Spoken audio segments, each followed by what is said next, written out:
Hey everybody, it's Dana with CoachDanaInspires.com. How are you today? We are excited about today's interview. We have Mike Domitrz, and he is going to talk about when you are a business owner and you want to speak and get paid for speaking. This is going to be really great, and I'm super excited for what we're going to talk about today. Mike is an expert, and he's going to really rock your world with this information. Mike Domitrz is the Paid Speaker Accelerator. So folks, you really want to listen up for this interview. Mike, how are you doing today? You're looking mighty sharp. Well, thank you, Dana. I appreciate that. Just came back from getting a COVID test because I'm going to be at the National Speakers Association CSP CPAE Summit, and we need to prove that we have a clear test so that we can all be in the room together in California. So very excited about that event coming up this weekend. Yeah. Okay. Yeah. We want to make sure everybody's safe and doing well. So that's really good. Yeah. Oof. It's coming up to almost 2 years, Mike. So yes. What you talk to your clients, you talk to other colleagues, you're clearly talking to lots of people in the speaking business. What are they saying? Are they optimistic? Are they pessimistic? A little of each? What do you hear out there? What I see is that people that have created a niche where they really serve a necessity, they're doing well. They're doing well. They're staying busy. People are calling them and seeking them out. Those who are amongst the crowd are struggling. So if you're one of 100 motivational speakers and they don't see you, and that's not about motivation, that's how they see you is what I'm saying, right? Versus they think, hey, this person's essential to helping us solve this problem we have. This person who's essential remains essential. And this person who is one of is not essential. And I said this even back in 2008 when the economy crashed, that what you're going to see is whether you're really a necessity to your clients or not. That's what you find out in those moments. Yes. And so you really want to make sure that you're providing a level of a program, and whether it's training or keynoting, that's essential, that it goes way above and beyond just sharing a few points, that it can be transformative for the organization, for the individuals. Right. Oh, yeah. And there's some people go, what do you speak about? Oh, I can speak about anything.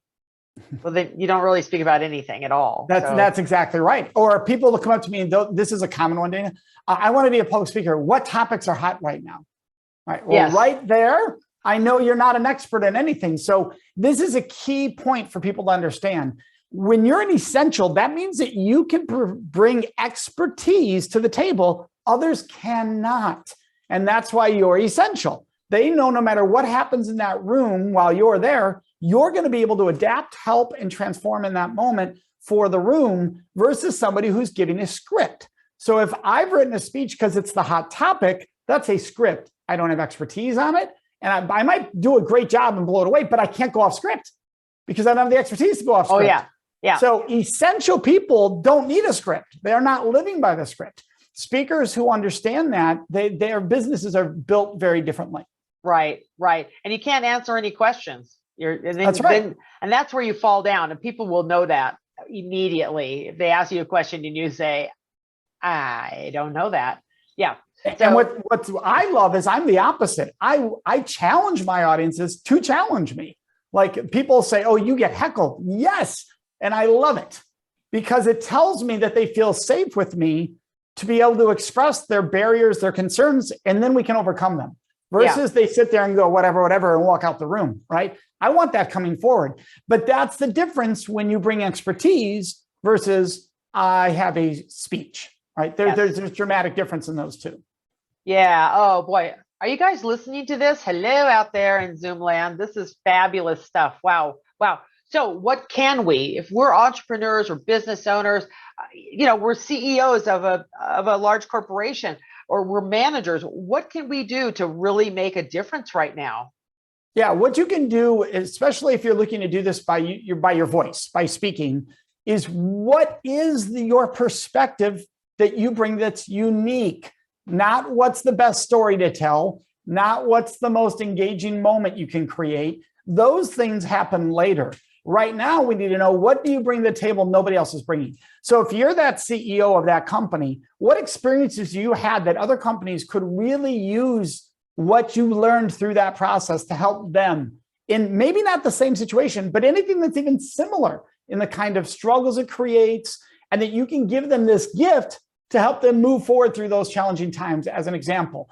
And so then you go, oh, that's my thing. That's where I belong. So it's not that I'm motivation, or it's not that I'm this topic. It's this perspective that I bring that I haven't seen anybody else bring before. That makes you unique.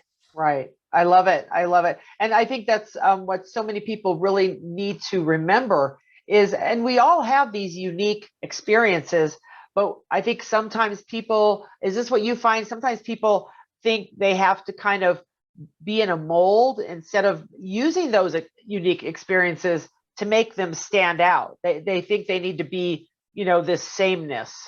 Yeah, there's two areas to that, Dana, that's really important people understand. One is this idea that I can't show weakness and vulnerability.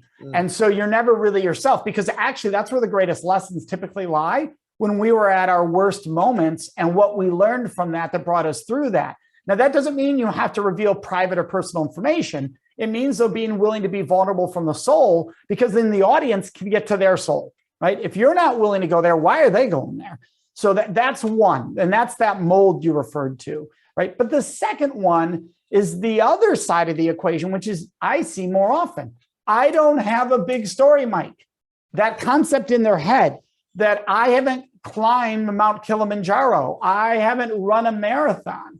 I didn't sell a $500 million business. I sold a $1 million business. Well, most people in the audience would love to sell a $100,000 business. So the mistake is thinking my story isn't big enough. And the fact is, the smallest life stories are often the most connected to the room.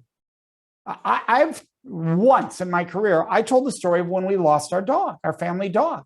It was one of the more emotional stories I've ever told, but I told it because everybody in the room could connect to it. And it related to the topic that I was talking about at that time. And of that keynote, it was the most powerful moment in that keynote because everybody could relate to it. So we have to stop thinking, where's the grandness of my story versus where do I connect? I always tell people when you're speaking, if you're focused on performing, then you're losing connection. I want connection. You'll perform when you create connection, but focus on connection first. Yeah. Wow. I am writing these things down. These are fabulous. Not even a little. These are gigantic boulders of greatness. Thank you, Mike, so much. Well, thank you. Woo. What are the most common mistakes, though? I mean, leaders are, humans too. What are the mistakes that they make when they're speaking to groups? Is it this little story business, or is there something else that we should be watching That is for? one of them. We hit one of them already. Okay. Right? But another mistake that a lot of people make when they're speaking to groups is they're formulaic. All right. And they follow a formula that somebody taught them, and it's not them. The formula doesn't fit them. And so one of the mistakes that some speaking coaches make is everybody, when that speaking coach has worked with that person, because after you see them, you're like, I know whose formula that is. They're not creating the greatest of that person to come forward. They're recreating the speaker coach's approach to speaking through that person, right? And so I want everybody out there to say, how do I talk to people? Where am I at my best? What's my style? I am very conversational with my audiences. It's back and forth. And I don't open with a story, which is what everybody says to do. It's not what I do. And it fits me. And I had a client of mine that I was helping recently, and this person had seen several speaking coaches. And they're like, you have to start with this. Your story's so powerful. You have to start with story. And she goes, the one time I didn't do that, I felt my best in front of the crowd. And I said, what was the reaction? She said, the crowd loved me the one time I didn't do any of that. And I said, yeah, because that's you. Go back to being you. Coaches, unfortunately, the coaching she was getting prior to our session was about making you one of me versus making your greatest self. So I want people to stop thinking about, what do I have to do to be a great speaker? And what do instead replace that with, how do I bring my greatest self forward when I speak to have the biggest impact? Right. Because impact is more important than if you liked me. You don't have to like me as a speaker if I had the impact they hired me to have. Honestly, if you like me and I had no impact, what good was that? Oh, they were entertaining with no impact. What good was that? Unless you hired me purely to be entertaining. That's a different conversation, but impact is everything. And so that's what we're shooting for. So where are you at your most impactful? I love, and that I think you're right about coaches. There is a formula, so we have to follow this formula, and it doesn't work. I am a storyteller. I love telling stories, but I don't come straight out of the chute telling a story. You know, that's to me, it never has worked for me. But I like the idea that you're giving us permission to follow our own personality, our own strength. It's your soul. Like, how does your soul speak to the world? And this is what a great coach does. A great coach wants to help you bring that forward. So what we want to be careful of somebody hearing, oh, I just can go and just be myself and just speak. Well, you still need outside advice. The greatest athletes in the world work with coaches. What we're talking about is not letting a coach make you clone them into you. That's a mistake. And people try to copy that. Another major mistake is they reveal before they said it. And this is a common error when people speak. So the slide tells me the punchline before you said it. Why did I need to be in the room? You could have handed out the slides, right? So this is a common maneuver, or the PowerPoint is my outline for me to know what to do next, which means you're not talking to me, you're giving a presentation. Right. And you have to hit the next item. If there's no PowerPoint, your program should be equally as powerful. PowerPoint is great for reinforcement, for bringing home with an image or a quote. If it's driving the program, something's missing from there. So one of the things you want to do is I see people do it all the time, like, and there's 3 steps and here they are. Well, don't show me step number 3 until you've talked about step number 3, because my brain and many brains in the audience jumps to 3 while you're still talking about 1 and 2. So don't cheat me of 1 and 2. Let me be in 1. Can you imagine when a comedian was telling a joke, if the screen told the punchline before they said it? Oh, yeah. Yeah. And it happens all the time with speakers and their happy little, and PowerPoint's lovely. Thank you so much. Whoever invented it, them and the Reese's Pieces, we love them all. But I try not to use PowerPoint other than, as you said, a picture. Yeah. I was giving a speech to an association of defense attorneys, and I'm like, what do I talk to with these people? But I just popped up these pictures, and I wanted to talk at the end. I was talking about their passion, and I was like, what kind of pictures can I pop up with passion? Well, of course, most of them were inappropriate pictures, and so I thought, aha! And so I popped up a passion fruit. And they laughed. And at the end, afterwards, they were like, that was so great. I love the passion fruit. I'm not going to forget that. And I just popped it in there because I had some other slides that kind of went along with things, kind of like, oh, that symbolized that. And then I went, oh no, passion. It was funny. And they got a big kick out of it. And I said, well, this is the only appropriate picture about passion I could put up. They cracked up. So, that's it. You had a chance for humor, and that's where it can be great. Is for like we said, it's bringing it home. It just shouldn't be the main line. We see this all the time. I see this from very high level speakers. Or how about this one? You're going to start your speech by telling me what you're going to do today. Well, what? Does a movie tell you the ending and then say, now let's watch it? If they do, the ending's so wacky that because there are movies that do that, but the ending's so wacky that you can't wait to see how it reverse engineers itself. Right. But that's not what speakers are doing that do this, or leaders of CEOs. They go, here today, we're going to discuss bam, bam, bam, bam. Why? Just go there and then surprise me with where it goes. Take me on a journey, on an exploration. Yes, I love that.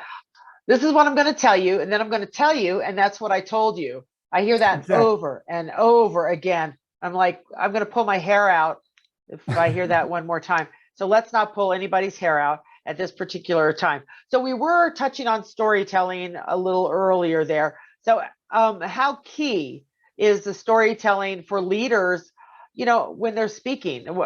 Is that a main point in their speaking?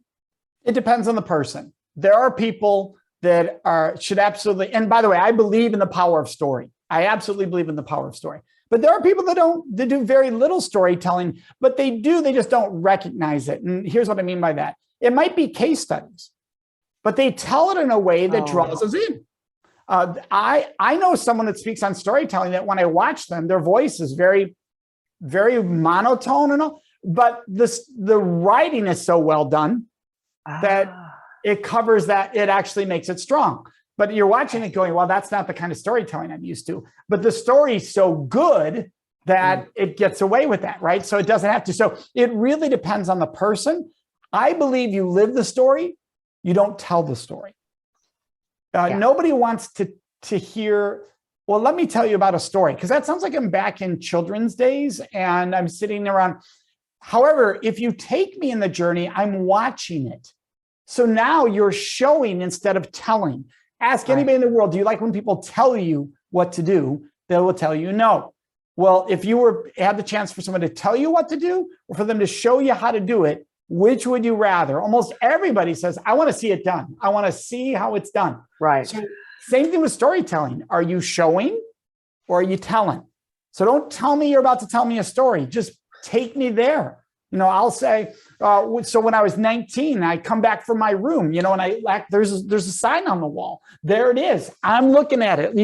You think it's right there. Later in the story, when I say they're looking me right in the eyes, they're like, I can see the person looking you right in the eyes because I'm living it. I'm showing it. I'm not telling it. Right. Right. Thank you so much. Yeah. Yep. Don't tell us, show us. I think that's fabulous. Great advice. Thank you very much, Mike, on that one. And Dana, that's true for the whole speech. Right. It's so many speakers. This is another big mistake. They come out and tell. Where are you showing me? Yeah. Yeah. I think that's pretty valid. And I'm definitely going to make a big fat note on that one for future reference. So you've been doing this more than a couple months. So how did your speaking and coaching, and how did you start on this journey of yours, Mike? So I've been speaking professionally for 30 years. You started when you were 5. Oh, thank you for that. So what happened was, for me, this is personal. I did not have a plan to become a professional speaker. And 1989, I was a college student, came back to my room, and there was a phone call. There was a note to call home. And so I called home and found out that my sister had been raped. And that moment would change my life forever. And over the next many months, I would realize that this anger inside me wasn't doing any good. And I saw a speaker speak on the topic and thought, I can do something about this. And that's where it all began. So I started speaking out when I was 21, about a year and a half later. And here we are now, 30 years later, continuing to do this work. So for me, it started with universities and then high schools, and the US military came to me now 16 years ago and said, can you do for us what you're doing for them? And then companies started coming to us and going, hey, can you do for us what you're doing for the military? And that's where it just grew and grew and grew. And now we work with all 4 of those audiences: middle schools, high schools, universities, US military all over the world, and corporations and associations. That's amazing. That's amazing. And I hope your sister's well. Well, and I always share that in my programs, because another mistake that speakers will make is they'll rip the Band-Aid off for the audience and not put a new one back on. And that is very traumatizing for audiences. And here's how you know it, Dana. A speaker gets done and there's a line of people waiting to talk to them who feel they have to talk to them. And the speakers are like, look at the lines. Everybody sees the value of it. They shouldn't have to talk with you when you walk off stage. That means we failed to put the Band-Aid back on. Now, if somebody just wants to say you did a great job, thanks. That's different than, I want your signature and this, I need to, finish the story out that this ripped off. And so we want to be very cautious of that. So to bring full circle, I always do share. My sister today has been married 26 years, has 5 kids, is doing fantastic. That helps survivors know there's a path forward, which is super important for people to understand. So when we bring up these tough topics, we need to bring the closure to it also. Right. Yeah. Okay. So bring closure. Let's put that down here too, because I think you're right about that. Because I talk a lot about when I'm speaking to community groups and things about kindness. I bring up my mother who was not very kind. So I always feel I need to wrap that around towards the end about how that all finished up and how we ended it together. That that it ended up okay. That you can start off poorly, but you can Yeah. with work and diligence, you can end up okay. So yeah, I think that's a really good point. Thank you. Thanks, and yay to your sister for sure. And thanks for your work and Oh, thank you. everything that you do. So this has been really good stuff. So you help speakers speak. Is that correct? Yeah. And typically there are people who don't consider themselves speakers.